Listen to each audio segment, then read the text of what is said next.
রোববার জাতীয় ঐকমত্য কমিশনে নিজেদের সংস্কার সুপারিশ জমা দেবে বিএনপি, জানিয়েছেন দলটির স্থায়ী কমিটির সদস্য আমির খসরু মাহমুদ চৌধুরী।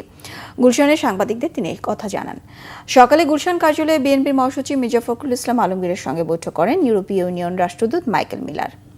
বৈঠক শেষে বিএনপির স্থায়ী কমিটির ও চেয়ারপারসনের ফরেন অ্যাফেয়ার্স অ্যাডভাইজারি কমিটির সদস্য আমির খসরু মাহমুদ চৌধুরী জানান, বর্তমান বাংলাদেশের রাজনৈতিক, অর্থনৈতিক, বৈদেশিক সম্পর্ক অবস্থা নিয়ে দীর্ঘ আলোচনা হয়েছে।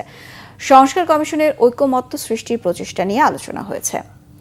জনগণের সমর্থিত সরকার এবং নির্বাচিত সংসদ প্রতিষ্ঠা করার বিষয়ে গুরুত্ব দেওয়া হয়েছে আলোচনা সভায়। আগামী দিনে ইইউ এর সঙ্গে কিভাবে কাজ করা যায় সেসব বিষয়ে আলোচনা হয়েছে। নির্বাচন ও সংস্কার ঘিরে প্রাতিষ্ঠানিক সহযোগিতা করতে চায় ইইউ।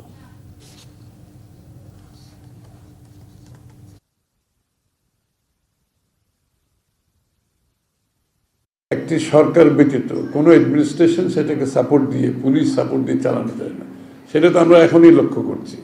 তো এই জন্য সবাই মনে করে একটা জনগণের সমর্থিত একটি সরকার, সংসদ যেটা জনগণের কাছে দায়বদ্ধ থাকবে, সেটা যত তাড়াতাড়ি সম্ভব হলে দেশের অনেকগুলো সমস্যার সমাধান হয়ে যায় এবং একটা পলিটিক্যাল ওয়েট ছাড়া অনেকগুলো বিষয় সম্মুখীন হচ্ছে, কিন্তু সমাধান করা কঠিন। এই জন্য এই বিষয়টা গুরুত্ব দেওয়া হয়েছে আলোচনায়। সবাই ধারণা ডিসেম্বরের মধ্যে নির্বাচন হলে আমরা সঠিক পথে থাকবো। গণতান্ত্রিক অর্ডারটা ফিরিয়ে আনা খুবই গুরুত্বপূর্ণ।